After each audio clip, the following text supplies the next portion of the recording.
As the force field slowly inched toward them and froze the air in the process, Han Xiao cleared his throat and said in a deep voice, "Please wait a moment. Your Excellency, I hope to offer a piece of information in exchange for the lives of myself and my group members. I believe that you will be interested in this." Ames lifted her finger, and the force field immediately stopped expanding, instead acting like a shapeless barrier that surrounded the group. Ames remained silent and looked at Han Xiao with amused eyes, as if telling him to speak quickly. She was not fond of killing people, so she wanted to hear what this little mercenary had to say to save himself. One's struggle at the brink of death often made for the most entertaining show, and it might be able to cure her boredom for a short while. It hasn't been long since I came to the Shattered Star Ring, and I have mostly stayed in the Jubilee Hub. One day, I met a person on the street. He looked like your usual galaxy human and didn't seem to be too old. He was also dressed like an ordinary traveler. Just as we passed each other, he called out to me and said something made zero sense to me at the time. What did he say? Hurried Hurless. He noticed that Ames was starting to yawn, seemingly losing interest in this story, and quickly tried to get Han Xiao to get into the main topic. Han Xiao coughed and continued. I was completely confused back then, as I didn't know the man, let alone what he was talking about. But now, I finally got the meaning behind his words. Oh my god, come on. Hurless gritted his teeth. They were already at the point where they could almost see the Reaper's scythe on their necks, yet he was still trying to act dramatic. He still had a planet to save. He could not die there. He said, "When you meet Ames, tell her to stop waiting.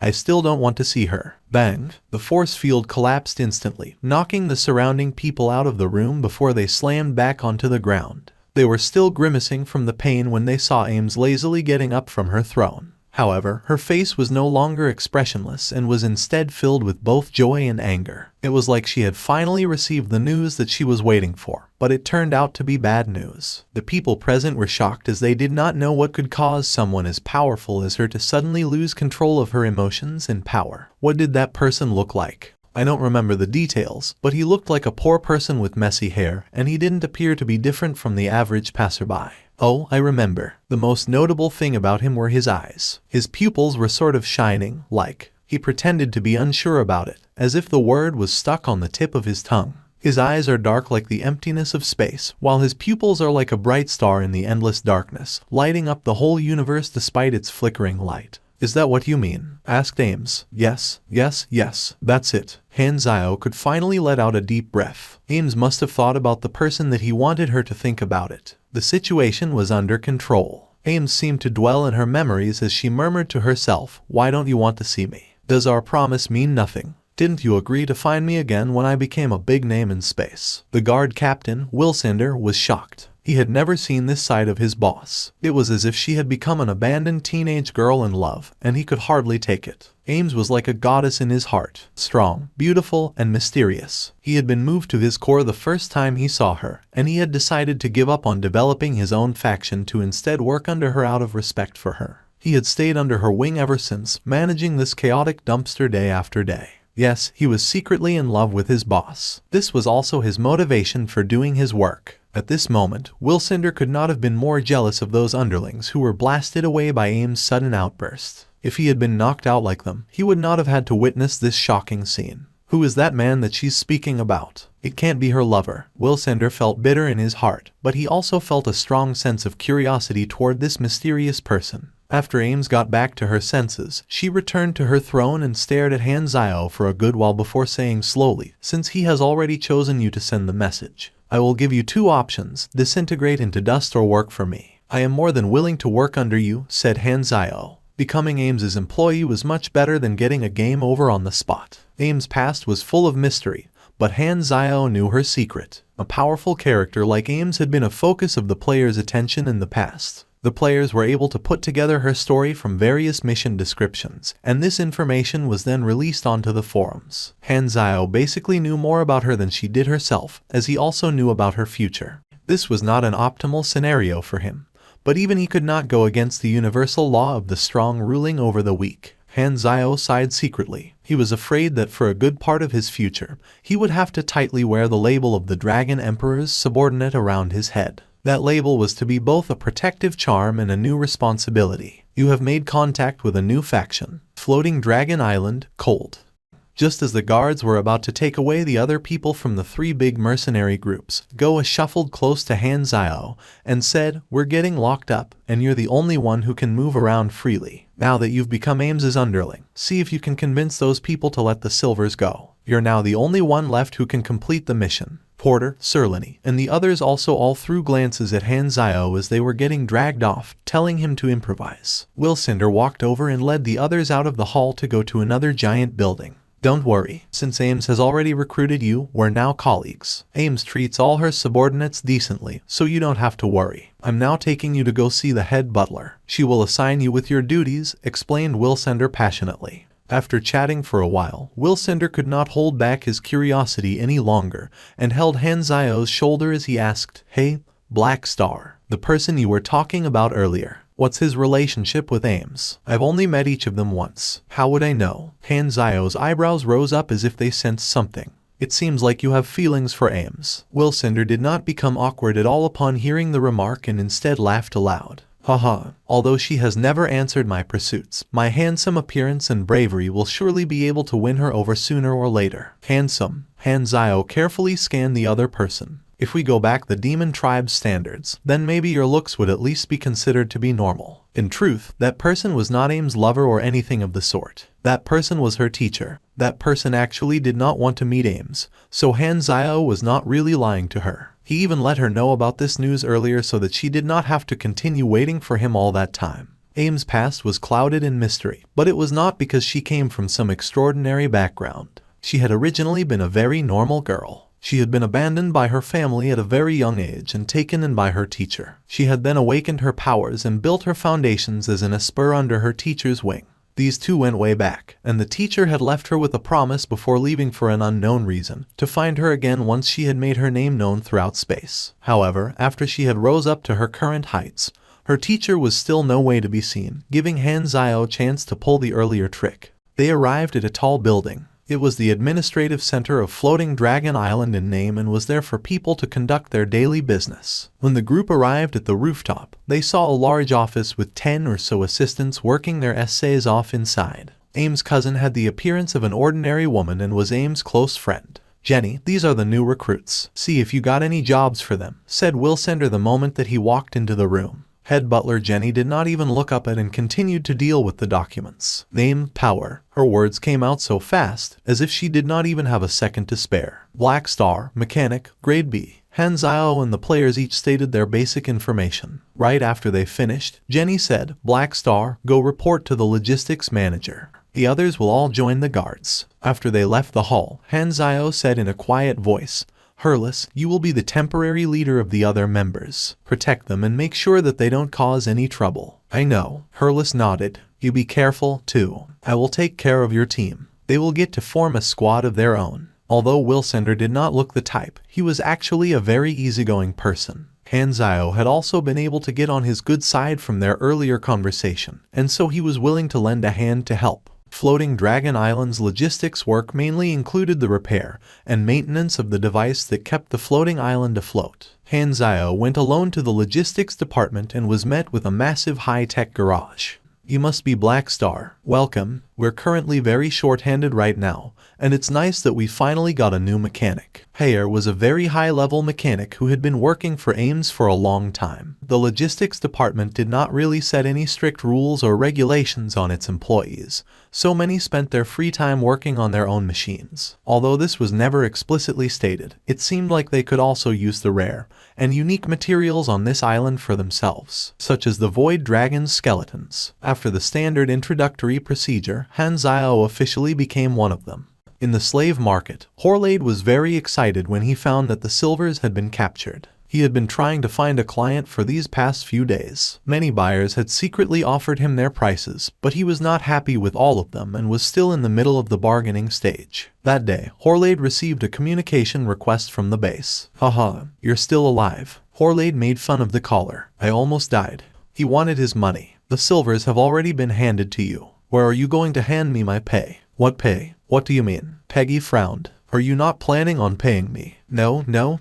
You need to understand something. Your cargo was taken away by the mercenaries," Horlade slowly reasoned. "I had to work to get them back." Why would I pay you money? Peggy had an ugly face as he switched off the communicator. Filthy merchant. The silvers were a super valuable cargo. He knew that he had no way of dealing with Horlade. He was the one who had gotten beaten up and lost the cargo. Nothing could be done no matter how mad he got. A criminal lived by the code of the survival of the fittest, and even he could not do anything about Horlade breaking their promise. Just as Peggy was getting angry all by himself, an ordinary-looking spaceship docked next to him. Ember, we're here. This spaceship had specially been dispatched for a mission by Dark Star, and it had been re-outfitted to look like a normal traveler ship. A group of people walked off the ship and stepped onto the floating Dragon Island's docks. The savage inhabitants of the island who were at the docks glared at these seemingly unsuspecting common travelers. The Dark Star people kept their heads low and headed into town. After making several twists and turns in the streets, just as they were about to pass by the alleyway between two houses, a muscle man walked in front of them and blocked their path. A group of brutes also appeared from behind them, pincering them.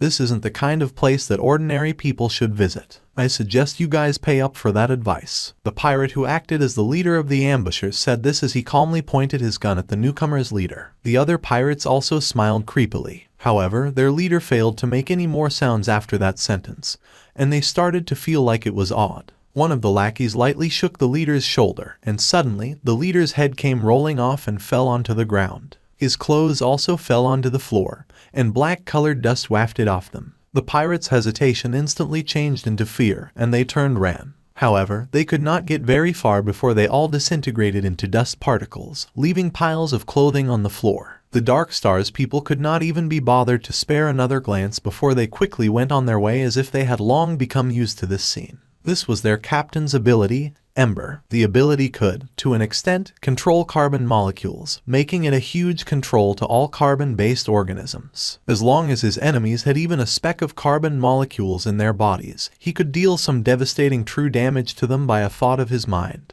Even energy-protected supers would be dealt with heavy damage by this ability. We got the info. The silvers are confined in a local slave market. We have already marked the location on the map. We should now try to get in contact with the carrier. So, what's the plan? Do we raid the slave market and rescue the carrier directly? Only saving the silvers would be too suspicious. If we're going to do it, we should break all the slaves out. After everyone had finished discussing with each other, Ember slowly opened his mouth and said lightly, "Let's not use to resort to force yet. We are, after all, in the Dragon Emperor's territory. I will go look for the slave market people and try to buy the silvers back." The best part of working for the logistics department was that he had mountains of raw materials that he could use whenever he wanted. He did not even have to care about production costs. However, only Heyer was allowed to use the more valuable materials, such as the Void Dragon's bones. Xiao was incredibly envious about this. Void Dragon's bones were unbelievably hard, and even on their own, they were harder than all types alloys that he could currently produce. One of the more advanced blueprints for a higher level battle suit required Void Dragon bones as the material for its core. That suit was even stronger than Amphipter without the bones, and being imbued with the Void Dragon's special power made it several times stronger than Amphipter. That blueprint was not too hard to learn and could be obtained as long as one had the necessary knowledge. The hard part was gathering the materials required to build it. Floating Dragon Island was one of the only few places in the whole Shattered Star Ring that produced Void Dragon bones. Now that I have finally blended into the crowd, it's about time that I went to find Horlade to talk about the silver issue. I am also in a much better position now to make deals with the island's people. Xiao knew that he could not trust the people from the big three mercenary groups and could only rely on himself for this. Once again, Xiao visited the slave market. After he entered the slave market, he was led to Horlade's office by the workers. Horlade's face scrunched up into a smile as he welcomed Xiao passionately. "Take a seat. Would you like anything to drink?" "Don't bother. I will be going straight to the point here. I'm taking the silvers away. Name your price." Horlade put on a fake smile and said, "What happened earlier was a misunderstanding. I'm sorry for any inconvenience that it may have caused you. However, what's done is done. The silvers are now on the market." "Don't bullshit, you already have a plan." Horlade chuckled. "I've heard that your client cares a lot about their own. I believe that they will be very generous with opening up their purse. How about this? You help me convince them about the deal, and I will give you 10% of the transaction fee." "How much are you planning to ask for?" asked Xiao. 200,000. per person. Horlade raised up a single finger while smiling creepily. This price was, without a doubt, ridiculous. It was several times more than the market price. It was obvious then that the silver client was the prey that Horlade had laid his eyes on.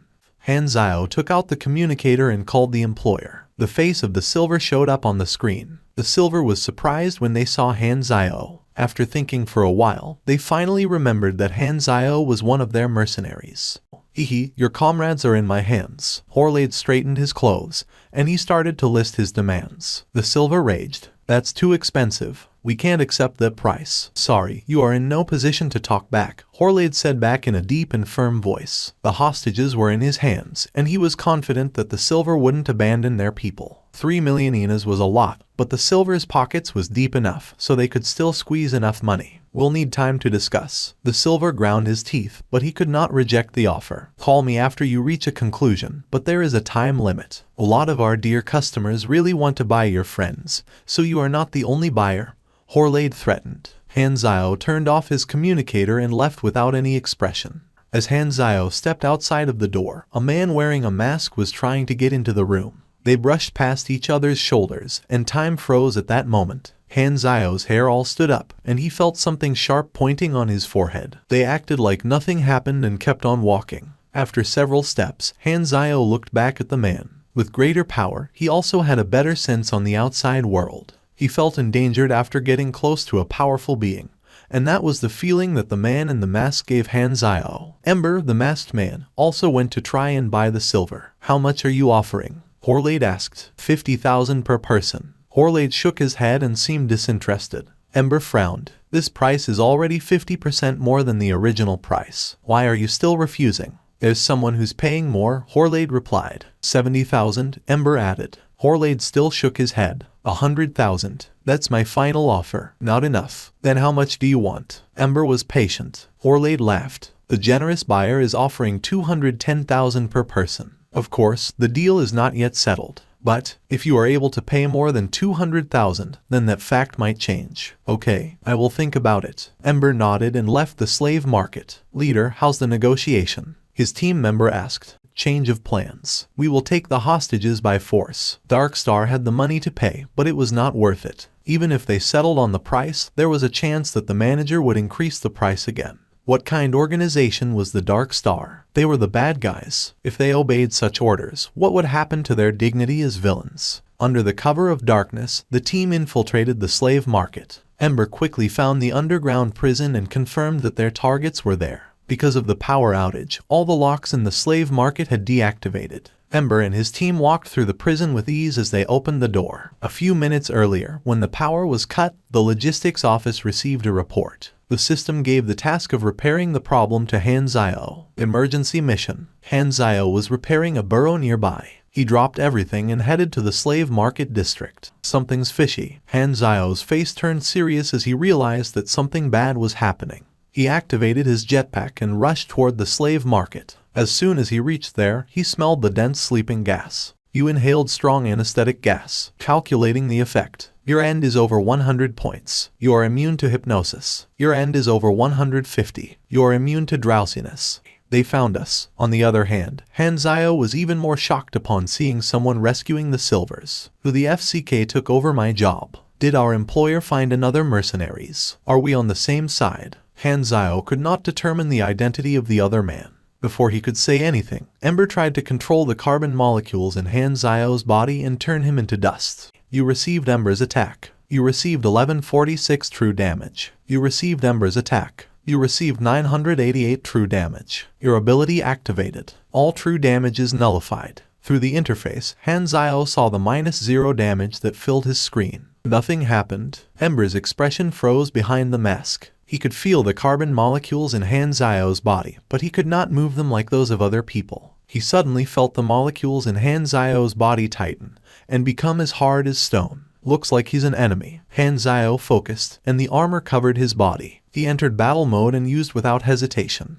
The scythe and the shadow clashed. Clank, the sound of metal colliding. A crystal-clear hand grabbed the scythe, and the two of them competed in strength. Han Xiao glanced at the hand. The skin of Ember became like a diamond, and the blade could not slice through. As Han Xiao was stalled, Ember took the silvers and escaped out the doors. Han Xiao, of course, could not let the silvers be just taken away like this. Just as he was about to give chase, the mechanical suit suddenly activated a warning, notifying that there was a high-energy reaction behind his back. He slid and dodged. Boom. All kinds of attacks hit where he originally stood, creating a large crater. Han Xiao decided to use the communicator in his mechanical suit to call for help. Han Xiao withdrew and backed off, leaving the area covered by the attacks as the tip of his mouth raised. Want to gangbang me? I have backup, too. Hurless, a group of mysterious people had snatched the silvers away. I've marked them on the radar, and the intel has been sent to you. Don't let them get away. Han Xiao drew a glowing route on the map and sent it to Hurless. They have a super, grade B as well, who can control carbon molecules. Be careful, maintain the shield. Don't get into combat with him before I arrive. Okay, I see them, following now, Hurless replied. Han Xiao looked at the mess around him and saw the unconscious Horlade. His mood immediately improved. You deserve it for wanting to trick me of my money. He wondered, when Horlade woke up and saw all his slaves gone and his home destroyed, what expression would he have? Making use of the time during the wait, he walked down to the underground prison cell, came to the secret door's location, bursting through the wall with violence, exposing Arashia's cell. Those brutes had not discovered this secret door, so Arashia was still locked inside. Ember had actually noticed the secret door, but his target was just the silvers, so he did not bother to tell the others about it. Han Xiao tore the cell door open and reached out his hand toward Arashia. Arashia looked up and stared at Han Xiao's hand. Confusion appeared on her face, and she did not move. Right, she doesn't have memories and curiosity. Han Xiao thought of Horlade's introduction. As expected, Arashia did not resist. She let Han Xiao pull her away with a calm face, like a boat floating along with the waves. She stared at Han Xiao's face the whole time. Although she acted like a puppet, her eyes were very bright at this time, like she was in deep thought. During the flight, Han Xiao contemplated the opponent's identity. Ember's carbon element control made him think of a theoretically existing remarkably strong Esper power, particle control. Suddenly, Han Xiao had a flash of insight, and a part of memory surfaced in his mind. Codename Ember, carbon molecule controlling power, Dark Star's strongest individual. Han Xiao was shocked and surprised. From the little information that he had exposed from that short contact with, Ember had allowed Han Xiao to guess his identity. Ember wanted to keep it confidential, but he had already failed in front of Han Xiao. Continue chasing. Hurless nodded. He saw Arashia beside and was shocked by her beauty. He said with surprise, "You are. Don't ask, I'll explain next time." Han Xiao temporarily did not have time to deal with Arashia's problems. He stared at Ember and the others through the window. We can't shake off this aircraft. The other guards are coming to help, so we'd better withdraw as soon as possible, a subordinate said hastily. Ember's expression was very serious. The aircraft following them did not fire, making him feel an imminent pressure. Ember made an eye signal, and the team members exchanged code words in the middle of escaping. It would increase the risk of being exposed, but they could not care so much anymore. However, an accident occurred. All the silver were confused, and no one matched the code word. The carrier was not among these people. The expression of the Dark Star people changed instantly. They were stunned. Ember's expression changed. He glanced at the expressions of all the silvers, and the horror in their eyes did not look like they were faking it. They really did not know the code word. His composure almost collapsed. Luckily, he thought of another possibility in time. Do you have any other friends? The silvers did not dare to not answer. One of them said while trembling, there were originally 17 of us, but 2 people were thrown into the universe during the trip here. They are already dead. The carrier died and was thrown into the universe. The Dark Star people were stunned, not knowing what to do. The carrier's dried corpse could have floated anywhere by then. There was no way they could find it. Ember was stunned as well, but suddenly, he thought of something. The slave traders definitely would have searched through the carrier's clothes. If the carrier did not hide the secret message bead properly, the slave traders might have taken it. There was still a chance. However, this would mean that they had rescued the silvers for nothing, and they were targeted by floating Dragon Island. Ember's face froze. He felt miserable. If they had known earlier, they would have gone to find the slave trader first, but before this, he did not know what happened to the carrier. Rescuing the silvers first was a logical assumption for their next act. The carrier belonged to a partner organization, and after they retrieved the secret message bead, they would rescue him if they could. If they could not, they would just kill him, but now this step was skipped. Ember waved his hand, and countless dust shot out from the ground, turning into a silk-like curtain, shrouding the aircraft chasing them, blocking its vision. This layer of dense black dust was made of graphite, so the image from the detection device immediately became twisted and blurry. The aircraft was blinded, and it hurriedly slowed down. Xiao focused and looked over. Then suddenly, he was a little stunned. Ember and his people had fled with their powers and vanished without a trace, only leaving the Silvers behind, who were hugging each other while shivering.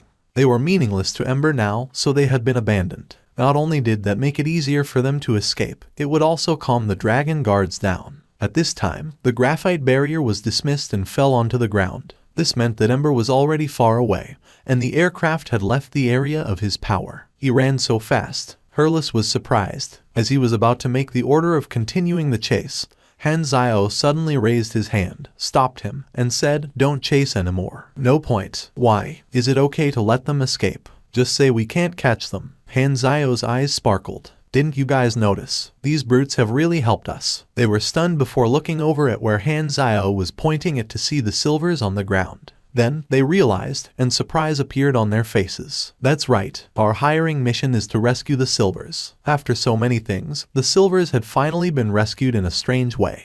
The difficult part of rescuing the Silvers was Horlade, and this part had been solved just like that. He almost wanted to thank Dark Star. He asked the still horrified Silvers, and after that, he caught a few key points. Firstly, Dark Star did not want to rescue all the Silvers, but a certain one. Secondly, this person had definitely been in contact with Dark Star before, or they would not have exchanged code word. This person was likely a secret employee, and even his friends did not know his identity. Thirdly, one of the two Silver that died was Dark Star's target, so Ember had just retreated temporarily. It definitely did not mean that he had given up. Fourthly, this was probably not the first time that a similar operation had been carried out. By connecting these points, Xiao smelled a conspiracy. If he could break Dark Star's plan secretly, not only would he anger them, he might even profit from it. Furthermore, he was in the shadows, and the enemy was under the light. This was his biggest advantage. The only problem was, he did not know what Dark Star wanted to do. There was a serious lack of intel.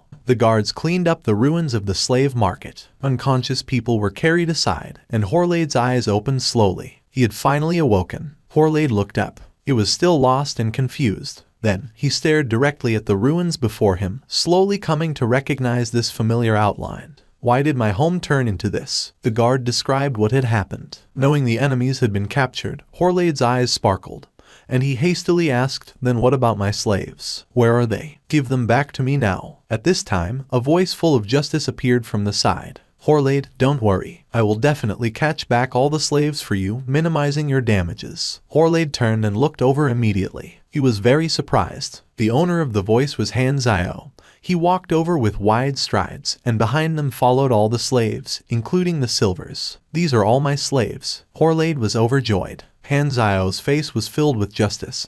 He patted his own chest and said, "Don't worry, if the slaves are found, I will return them to you immediately. We are colleagues after all." "Found? You have already brought the slaves. Quickly return them to me." Horlade was confused. Xiao widened his eyes, looked around, and said, "Where are the slaves? Tell me, I will definitely catch them for you." "Stop playing dumb, right behind you." Horlade was agitated. "Behind me." Xiao looked back with confused, then shook his head, and said, "Only those wearing cuffs and collars are slaves. I only see a group of free people. Where are the slaves you're talking about?" Now Horlade understood Xiao's intention. His expression changed instantly, and his lungs almost exploded out of rage. At this time, an aircraft landed. Head butler Jenny and her people rushed to the scene. Horlade's eyes lit up, as if he had found someone to rely on. He gave Xiao a stare and hastily ran up to Jenny. "Head butler, I hope to have my slaves back." Horlade explained what was going on and complained. "That newly joined Black Star wants to release my slaves. How can he do that? He's disrespecting you." "I know." Jenny nodded lightly and walked toward Xiao. Horlade immediately felt confident. He followed behind and kept sneering at Xiao. Jenny came to the front of Xiao and said, "Black Star, you did a good job. If you had not disrupted the enemy's actions, they might have succeeded. It would have been a heavy blow for the Dragon Guard's prestige, and it is just when the Dragon Emperor is not at home. You did well. I will add this contribution to your file, increasing your trust authority. People who make contributions will receive physical reward. You can ask for monetary reward or something else. She paused and added, although it's a little late. Welcome to Floating Dragon. +3 Floating Dragon reputation. Current relationship, neutral. Han Xiao nodded, not surprised by Jenny's attitude at all. Head butler, about the slaves. Jenny glanced at him and said, we only buy and sell slaves, we never catch them ourselves. Since they are free, let them go. As always, Jenny handled official things the official way. Floating Dragon was a neutral organization, and they would at most partake in the slave trade as an intermediary business. They would not catch slaves themselves. Since Han Xiao was the hero of this case, she would take care of this, giving him a suitable amount of privileges, agreeing to Han Xiao's actions. Moreover, the profit of the slave business was basic, and every year, Horlade also corrupted part of the sales numbers. She had always known but just did not bother, so that day, she had no reason to speak up for Horlade. Horlade was stunned. A sense of indignation echoed in his chest, almost exploding it. Looking at Han Xiao's mocking expression, he said uncontrollably, I suspect that the attack was led by Black Star in the first place in order to save the silvers. Yes, it must be so. The brutes were all his hired helpers, and by the way, he also let go of a group of them. That group was certainly his people. The more Horlade spoke, the more agitated he became. Although it was a flash of insight, he felt that it was a very logical guess. Jenny had been unsettled by this new guy, so she had arranged people to monitor them secretly, and this time, that became the most powerful piece of evidence. Therefore, Jenny was completely unaffected. She frowned and said, that's it, Horlade. You're attempting to frame your colleague for nothing. You're temporarily suspended, and when you've calmed down, I'll give you a new job. Horlade's heart turned cold. Knowing that the situation had not been fixed, he gnashed his teeth in hatred. I know the identity of the people who fled. They are not ordinary brutes. Han Xiao kept his voice low and said, they come from Dark Star. Jenny's eyes focused, and she said with a low voice, when you're done with the things here, immediately find me to do a detailed report. Then, Jenny hurriedly left with her people, leaving only the logistics group there to clean the ruins. Han Xiao stepped out of the crowd, looked around, and said, my name is Black Star, leader of Black Star Mercenary Group. Remember my name. I gave you freedom, so you owe me. Maybe, if one day we meet again, I might need your help. Now, go. Can we really leave? Han Xiao waved his hand and signaled that they could go at any time. The man carefully walked away, looking back every few steps. Eventually, after a few dozen meters, he found that no one had stopped him. He was overjoyed. We're really free. The crowd could not believe that freedom had come so easily. The slave that walked out first did not run away immediately. Instead, he turned around with a face of gratitude and gave Han Xiao a native sign of appreciation. He shouted, Black Star, I will remember this name. One by one, the slaves left with gratitude, showing Han Xiao a variety of etiquettes. Han Xiao turned around. Why don't you go? Us brothers were once mercenaries, but when we followed a small mercenary group and carried out a mission, we were met with danger. Most of the members died, and only the few of us here were fortunate enough to escape. However, we were then caught by the slaver and imprisoned for more than a year. Our team has long been destroyed, and we have no place to go. We hope that you can take us, give us a job. You are our savior, so we are more than willing to work for you. Tamahalatinians had high psychic talent, and if awakened, most would become a psychic. The oldest brother and second oldest were both psychics, and the youngest was a mage, all grade C supers at about LV 70 or so. Although their strength was average, they happened to make up for the class vacancy in the mercenary group. With them, the mercenary group finally had the 5 super classes, filling up its ability. Mages can bless and enchant, adding new abilities for machinery, and they are able to indirectly enhance my combat capability. Thank you for watching. Subscribe and enable notifications so you don't miss the next chapter.